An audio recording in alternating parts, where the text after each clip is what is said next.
be contactable in terms of having correct address information. Of these, 90 consented to participate in the study, and 88 completed at least one interview. So we did a total of 146 interviews, 65 with clients, 63 with close others, and 18 with clinicians who were working with them. So we had 41 sets where we had both the TBI and close other, and then we had 6 cases where we had all 3. So the people with TBI had an average age of just under 30 at the time of injury. They were an average of about 11 years post-injury when we interviewed them, so they had an average age of 42 years, and they had predominantly very severe injuries, with 70% having PTA greater than 28 days. Prior to injury, just under 20% had some psychiatric disorder. About half of them were married, and the vast majority were in employment or were studying. But after the injury, the profile was quite different. So just under 50% had psychiatric disorders. Of course, they had medical disorders. Pain was very common. The proportion who were married had gone down significantly to 35%, and very few of these individuals were in employment. So what were the behaviours that we found? Well, interestingly, there was quite a lot of concordance between the reporting of behavioural change by the TBI person and their close others. So more than 82% of both of these groups reported current behaviours of concern, and another 10% reported that they'd had behaviours that hadn't resolved. When they were just asked to spontaneously describe these behavioural changes, the vast majority described problems with anger, and this was both for the person with TBI and their close other. Second came moodiness, reported by the TBI person by about 1/3 of these people. And then aggression was also reported by about 1/4 of the group. Other problems reported by a lower proportion included personality change, disinhibition, difficulty coping with change, low self-confidence, introversion, and interestingly, sexually inappropriate behaviour was quite unusual. So 71% of the group were reported to have exhibited some behaviour of concern in the previous 3 months on the overt behaviour scale. Of these, the most common problems were verbal aggression, inappropriate social behaviour, and lack of initiation. So again, we saw inappropriate sexual behaviour actually being relatively unusual. So the overt behaviour scale allows you to develop a clinical weighted severity based on the severity of the actual behavioural problems and the number of different behaviours. So the average clinical weighted severity was 11. So that means that these people had on average about 3 behaviours at a severity level of 3. So they were really quite significant. And this slide just shows you that there's a significant proportion that had 3, 4, 5 or 6 behaviours of concern. When we asked them about the support they had received, about half of those exhibiting behaviours of concern were receiving some support, predominantly psychology or neuropsychology services.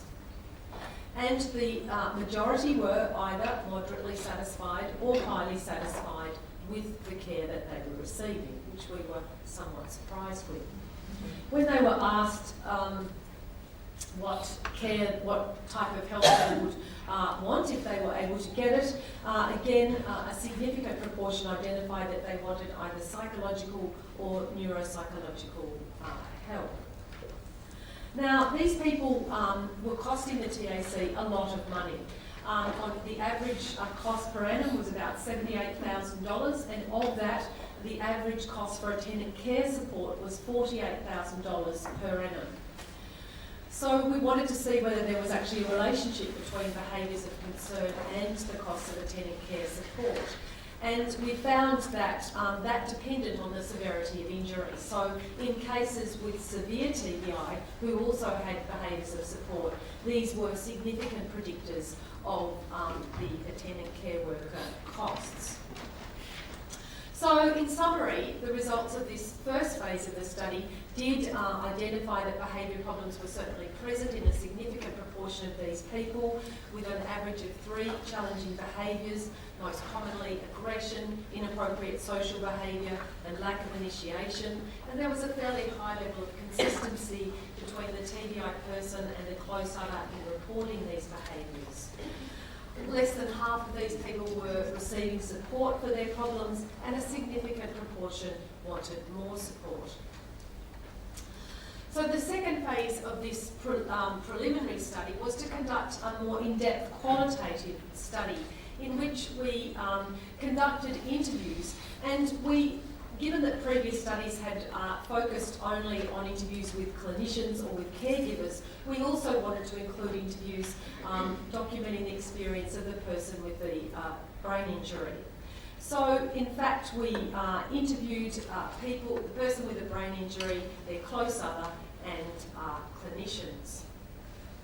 We had 7 different groups of people, so we conducted 14 interviews, 5 with the TBI person, 5 with a close other, and 4 with clinicians. And these were somewhat interconnected in the ways illustrated in this slide. So we conducted semi-structured interviews that evolved over the course of the conduct of the interviews, and then these were transcribed and thematically analysed. So these are the themes that emerged from these interviews. Well, not surprisingly, there was a lot of discussion about behaviours of concern in terms of the accounts of the behaviour and the ways in which they had evolved over time. But there was also a lot of talk about the ways in which these behaviours had impacted on the person's social relationships, their self-identity, and their participation in meaningful activities. These themes, in turn, had a number of sub-themes, which I will explore a little, and these, in turn, were somewhat interconnected with one another. So in terms of accounts of behaviour, we heard about aggression. The injury's given me a short temper and it's made me aggressive, which I never used to be. I've never been a fighter, but now if somebody pushes me, I'll just hit them. Yeah, I lost it at Centrelink the other day. I was actually worried they were going to call the police, says Sam. And the close other says one day he's going to lose it and potentially he's going to be put in jail. He just lashes out. He tends to be verbal. There's times when he even starts to lash out at people from a clinician. So the behaviours of concern impacted significantly on social relationships, both within the family and outside of the family, including impacting the broader community and friendships. I couldn't fit back into my old social scene. I've lost a lot of close friends. I've shut myself away. I haven't had any company for weeks, said Sam. Well, one of my good mates who got married a few months ago, I hit him because he provoked me. Just gave him a little hit on the cheek, and I heard at his wedding that his whole face flew up like a peach. I've spoken to him twice since his wedding. And a close other who worries about leaving her relative with the nieces and nephews. He's got such a short fuse that if one of my kids was to do something, would he take it out on them as well? So participating in meaningful activities was extremely important to these people with brain injuries, both employment and hobbies. And these were significantly impacted by the behaviours of concern, as they were also impacted by access to financial resources, to services in the community, and by the level of structure in the home. So behaviours of concern certainly were commonly seen as leading to unemployment. I was getting very upset. I was punching brick walls, punching plaster, all these injuries. I was unable to get into the job that I wanted to do. And his father says that's often why he loses his job. The lack of opportunities with regard to employment also led to significant frustration. I'm putting in so much effort for so many years, been working since I'm 17, and look where I am, says Sam. And in turn, certain forms of employment could be seen to be contributing to behaviours of concern. He did a security guard course, and then he's got this aggression. Obviously, it's just not suited for him. finding something else to do was seen to be extremely important. Well, if I'm not working, there's no point sitting around doing nothing. I love gardening, so I got that to play with. Most times I do spend a couple of hours a day in there. And participating in activities was also seen to play a key role in addressing behaviours of concern. He went from throwing furniture around to actually making furniture, which is really cool. So behaviours of concern also were seen to be very merged and significant in relation to the person's identity. These individuals described their pre-injury selves, the ways in which the injury had impacted on them, and their adjustment. So their pre-injury self was often described in somewhat idealistic terms as being better than their current self. With regard to their current self, they described the impact of the injuries on their cognitive function and their behaviour.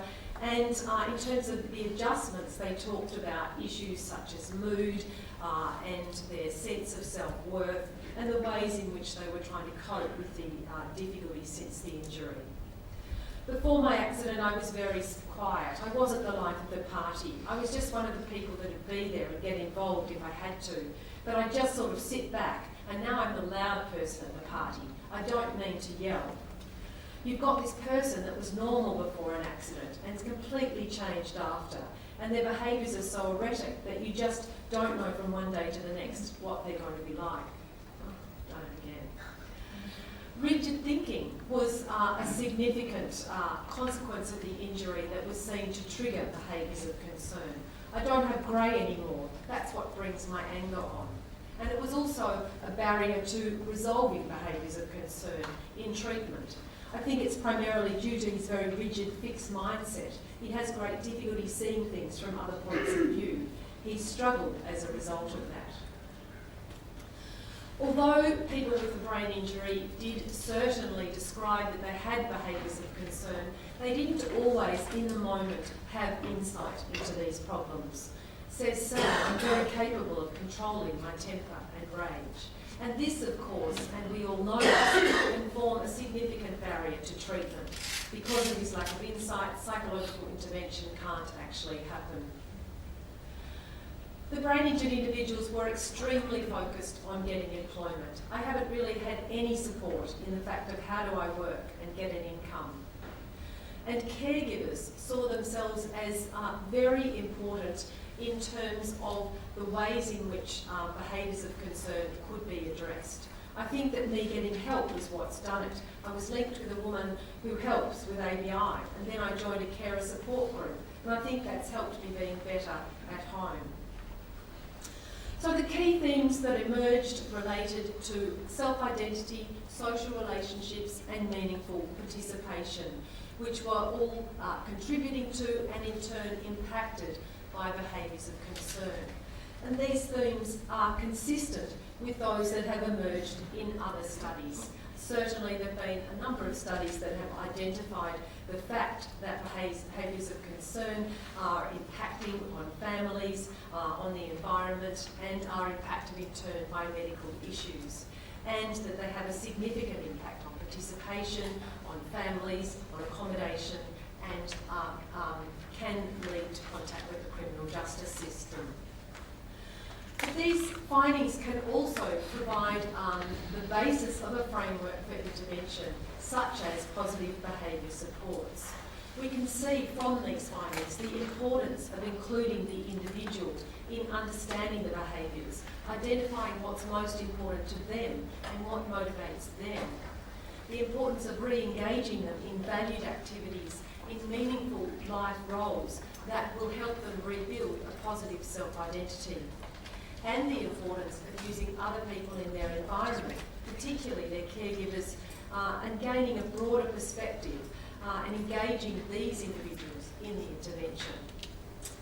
So this leads me then, in the last few moments, just to speak about this proposed intervention. So we have just concluded this study and we are just in the process of embarking on an intervention which is aiming to evaluate the efficacy of intervention for people with behaviours of concern in order to try and reduce these behaviours of concern. So this intervention is being designed following the philosophy of positive behaviour supports in order to identify what motivates the individual, setting goals that re-engage them in valued and meaningful activities, working to engage others in their environment in the process of developing and implementing the intervention, using environmental supports and strategies to try and minimise the need for the problem behaviour, and encouraging self-management. So the ultimate aim will be to have these people handed over back into the community, supported by people around them, and ideally needing a bit less attendant care support. So this is a 3-year trial, very ambitious trial, and it's been a long time in the making, and hopefully we're going to find something meaningful. We're going to draw the participants from phase 1 of the study and also from non-compensable sources, so we're only going to be working with people not currently getting help for behaviours of support. It's a randomised 12-month waitlist controlled intervention. So half of the participants will receive the intervention in the first 12 months over a 12-month period, and the other half randomised to the waitlist control group will receive it in the second 12 months. The people delivering the treatment will be a combination of neuropsychologists, occupational therapists and speech pathologists. The intervention will be supervised to see that it adheres to certain principles, ultimately overseen by Tim Feeney. We're going to be having fortnightly Skype sessions with Tim, and it will be documented so that we know what we did. So we're going to be measuring outcome primarily in terms of change in behaviours of concern on the overt behaviour scale. We'll also be documenting paid and unpaid carer hours, community participation. We'll set individualised goals using goal attainment scaling, and we'll also be monitoring the individual's mood, drug and alcohol use, medication, health service utilisation and family functioning. So we'll be taking measures of all of these things at the time they're recruited into the study, then at 4 monthly intervals and at 12-month follow-up. So we have received ethics approval. We have been in the process of developing our model of intervention in collaboration with Tim Feeney, and we've just recently started recruiting some participants. So hopefully in 3 years' time I can come back again and tell you some outcomes. Thank you very much indeed.